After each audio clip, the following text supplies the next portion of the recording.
हमारी शिक्षा पदाधिकारी जो हैं वो कह रहे हैं शॉर्ट कीजिएगा। हमारे मंच के इस तरफ सभी परमादरणीय जन, आपको हृदय से प्रणाम। और जो हमारे इस तरफ हैं इसमें बहुत सारे चेहरे परिचित भी हैं, कुछ अपरिचित भी हैं, लेकिन कल से सारे परिचित हो जाएंगे। और कुछ बड़े करीबी चेहरे भी यहाँ दिख रहे हैं। उन सबों को, जो छोटे हैं उनको आशीर्वाद, जो हम उम्र है उनको इलू इलू, और जो हमसे बड़े हैं उनको प्रणाम। मैं आपके समक्ष बहुत थोड़े शब्दों में कुछ बातें बयां करना चाहता हूं। ये हमारी आदत रही है कि न तो हम किताब पढ़कर बोलते हैं, न तो पन्ना पलट के पढ़ते देख करके बोलते हैं, और ना ही कहे बोलते हैं। हम वही कहते हैं जो हमने जीवन में सीखा हुआ होता है, जो ये प्रकृति से सीखते हैं, जो आपके चेहरे से सीखते हैं, जो आपके हृदय से सीखते हैं, जो आपके भाव से सीखते हैं, जो आपके प्यार से सीखते हैं, जो आपके स्नेह से सीखते हैं, जो आपकी भावनाओं से सीखते हैं। उन्हीं को हम शब्दों में संजोकर, उन्हीं को हम अपनी वाणी में लेकर के आपके समक्ष अपने हृदय से उद्गार के रूप में प्रकट करते हैं। हे विद्यार्थी जी, आपको सपत्नीक हम आज बड़े होते हुए भी प्रणाम करते हैं।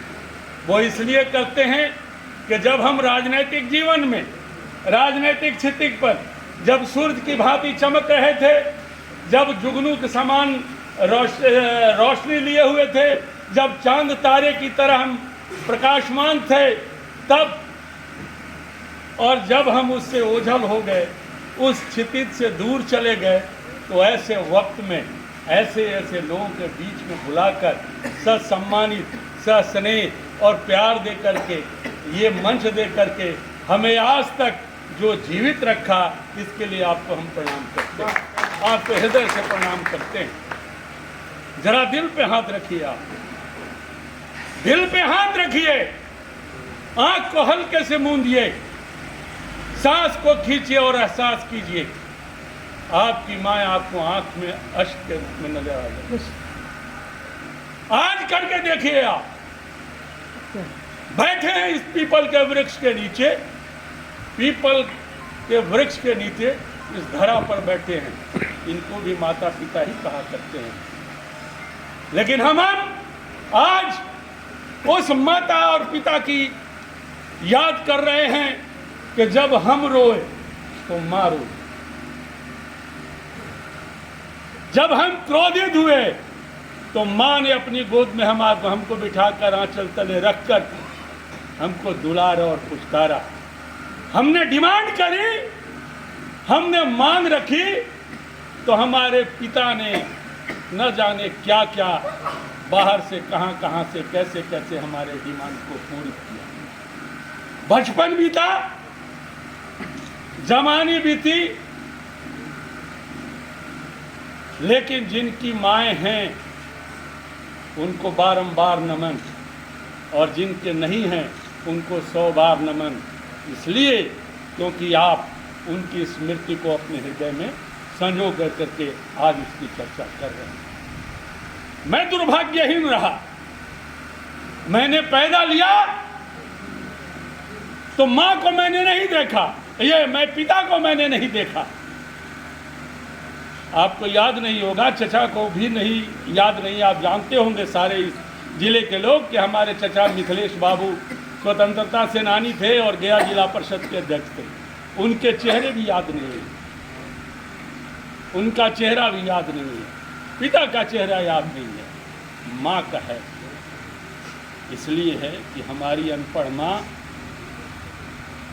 जब हमारे पीछे वो गोईठा में सेका हुआ, क्या बोलते हैं, मंगरेला जवाइन दे करके लिट्टी, और हांडी में का वो कांच खखोर करके उसको उठा करके प्यार से जब पीछे पीछे दौड़ती थी खिलाने के लिए और हम भागते थे, और वो जबरदस्ती वो डंगड़ा बांधा होता था, पीछे से खींच कर पकड़ के गोद में बैठा के खिलाती थी, तो हो भाग।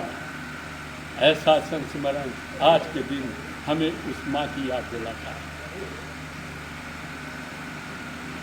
जब वो मरी, उनकी मृत्यु हुई, तो यह मेरा सौभाग्य रहा कि वैसे समय में उनकी सेवा करने का हमको मौका मिला जब वो बिछावन पर थी,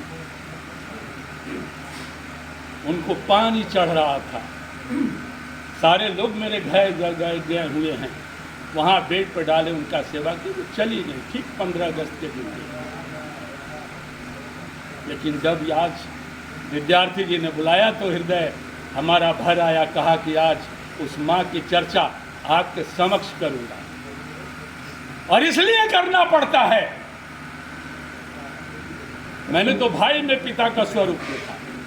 आप सोचिए, जिसके पिता 1 साल में चले गए हों और आपके बड़े भाई ने आपको पाला हो, डांटा हो, फटकारा हो, दुलारा हो, आपको इस योग्य बना हो कि आज आपके समक्ष हम खड़े मान में, तो वो भी पिता के समान आज हमको याद आ रहे हैं। वो भी आज नहीं है इस जहां में, वो भी चले गए, लेकिन ये चीजें आज संस्मरण के रूप में हमें दी जा रही। मैं एक उदाहरण बताना चाहता हूं। नीलमणि बाबू यहाँ बैठे हैं, मैं एक अधिवक्ता के यहाँ गया, वो विद्यार्थी जी के भी करीब है, इनको अनिल शेखर जी के आज हैं, वो भू अर्जन का काम देखते हैं। पटना में मैं उनसे मिलने गया तो देखा उनके पिताजी बेड पर लेटे हुए हैं, उसके पीछे वो लगे हुए हैं, वो नहीं ठीक हुए वहाँ। आज भी पता नहीं आज जीवित हैं कि नहीं है अनिल शेखर जी के पिताजी, होंगे भी। आज भी दिनानुदिन पिछले 3 साल से उनकी दिनचर्या है कि जब तक उनको खिलाकर, पिलाकर, नहलाकर, धोती पहनाकर, सुबह सारे क्रियाक्रम से, शाम सारे क्रियाक्रम से वो निपट नहीं जाते हैं, तब तक न तो वो अपने मुवक्किल से मिलते हैं और न केस की उनकी कोई फिक्र होती है। पढ़े लिखे आदमी हैं। अनिल शेखर जी आप नाम सुन लीजिए, औरंगाबाद में आज भी हैं, इनके नीलमणि जी के स्वजाती हैं, वो भू अर्जन के वकील हैं, आज भी हैं। तो कौन कहता है कि आज भी ऐसी औलाद नहीं है कि जो माँ बाप की सेवा के लिए चिंतित नहीं है? अरे भाई, जब आप अच्छे होते हैं तो आपका कर्म फल आपके माता पिता पर पड़ता है, वो गर्भ से गर्भोन्नत होता है।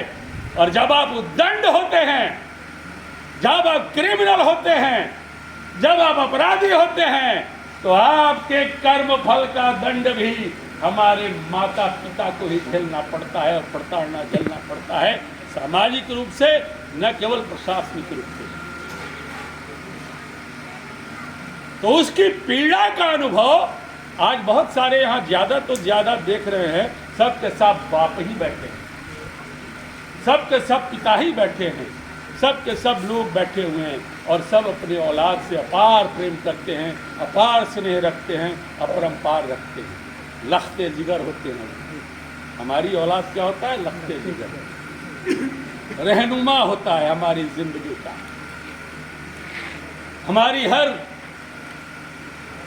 चीजों का वो सेवा करने का वो तत्पर होता है। लेकिन हे महाप्रभु, मैडम महोदया, जब यही औलाद इस बुढ़ापे में बिगड़ करके आपको वृद्धाश्रम में भेज दे, तो आप अनुभव कीजिए कि आपको क्या महसूस होगा। कभी दर्द और टीस झेला है आपने? आप रोए, आप सिसके, आपको टीस हुआ, आपको दर्द हुआ, आपको तड़प हुई, तो आपकी माँ और आपके पिता ने आपको गोद में लेकर करके तारा फुल कर दिया।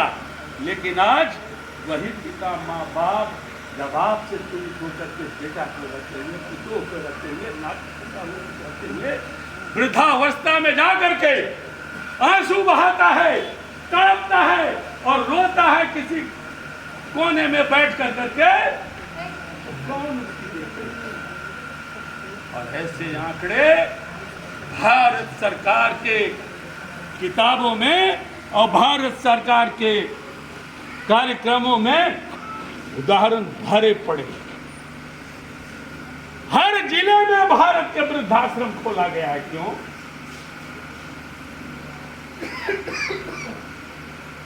न्यायालय को 60 वर्ष के ऊपर के लोगों के लिए कानून बनाना पड़ा। क्यों? क्यों बनाना पड़ा? आपके कुरान में, हमारे सनातन धर्म में, हमारी संस्कृति में, हमारी सभ्यता में कहीं आप बताइए, कभी आप बताइए, संस्कार में बताइए, संस्कृति में बताइए, या हमारे परंपरा में बताइए, कहीं भी अगर यह लिखा हो कि हम माँ बाप को प्रताड़ित करें तो आज मैं इसी समय मैं जिन सारे पदों से रिजाइन कर दूंगा। नहीं लिखा है। तो फिर किस आधार पर वो तड़प करके जीवन जीते हैं? किस आधार पर वृद्धाश्रम में बचते हैं? किस आधार पर उनके जमीन आप लेने को परेशान रहते हैं? तो अलग सरकार करते हैं। ये दर्द कहाँ जाए? समय हमारे अशोक बाबू को बोलना है, पंडित सुरेंद्र नाथ मिश्रा जी को बोलना है। मैं चंद शब्दों के साथ कहता हूँ कि ऐसे आयोजन होते रहने चाहिए कि जग बड़े इसको भरने दीजिए, एक खुशबू से निखरने दीजिए, और मुद्दतों बाद ये रोशनी जो चमकी है इसे भारत